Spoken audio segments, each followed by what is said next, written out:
ஸ்ரீ கணபதி கீதா. கணபதி கீதா அப்படிங்கிற இந்த ஸ்லோகம் பிள்ளையாரை பற்றின பெருமைகளையும் அவருடைய பல்வேறு நாமாக்களையும் சொல்லி அருமையாக வழிபடக்கூடிய பழமையான ஸ்தோத்திரம். இதை ஸ்ரீ சுப்பிரமணிய யோகி என்பவர் இயற்றி நாம் பாட கொடுத்திருக்கிறார். இதை படித்து பிள்ளையாரை வேண்டின்றோனாக்க எல்லா காரிய தடைகளும் நீங்கி எல்லா விஷயங்கள்லையும் வெற்றி நிச்சயம். ஸ்ரீ கணபதி கீதா. க்வப்ராசுத கதா த்வாம்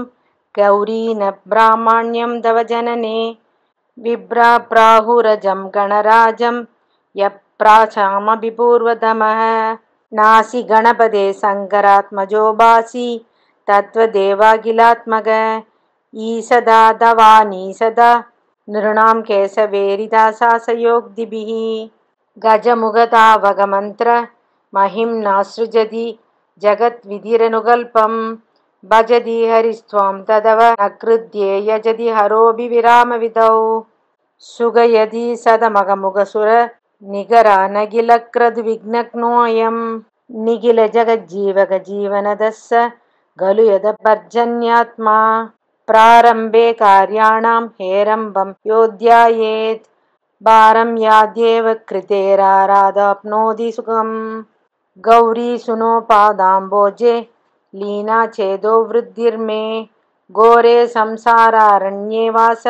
கைலாசே வாஸ்து குஹ குரு பதயுகமனிசம பயதம் வஹசி மனசி சமயசி துரிதம் ஜய ஜய சங்கர வரசுனோ பயஹர பஜதாம் கணராஜ நய மம சேதஸ்தவ சரணம்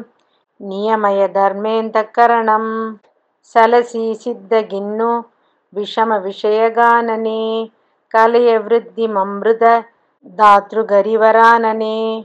துலய கேத மோதயுகளமித மசாஸ்வதம் விளய பயமலங்கியமேவ ஜன்மனி ஸ்மிருதம் சோமசேகர சுனவே சிந்தூர சோதர பானவே யாமினீபதி மௌளயே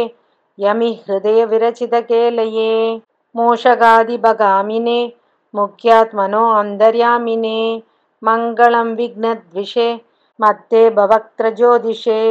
அவதீரிததாடிமசும சௌபகமவது கணேசஜ்யோதிர்மாமவது கணேசஜ்யோதிஹஸ்த சதுஷ்டத்யத்ருதவரதாபய புஸ்தக பீஜாபூரம் திருத புஸ்தக பீஜாபூரம் ரஜதாசலவப்ரக்ரீடோத்சுக கஜராஜஸ்யமுதாரம் பஜ ஸ்ரீகஜராஜஸ்யமுதாரம் பணிபரிக்ருத கடிவலயாபரணம் கிருணுரே ஜனஹிருதி காரணம் தவ கிருணுரே ஜனஹிருதி காரணம் யப்ரகே கஜராஜமனுதி நம பிரமேயமனுஸ்மரேத் சப்ரயாதி பவித்ரிதாங்கோ விப்ரகங்காத்யதிகதாம் சுப்பிரமணிய சிவரச்சிதா தவ பிரம்மண்யமபாகுருதே கணபதி கீதா கான சமுச்சிதா சம்யக் படதாம் சித்தாந்தः இதி ஸ்ரீ சுப்பிரமணிய யோகி விரச்சித ஸ்ரீ கணபதி கீதா சம்பூர்ணம்.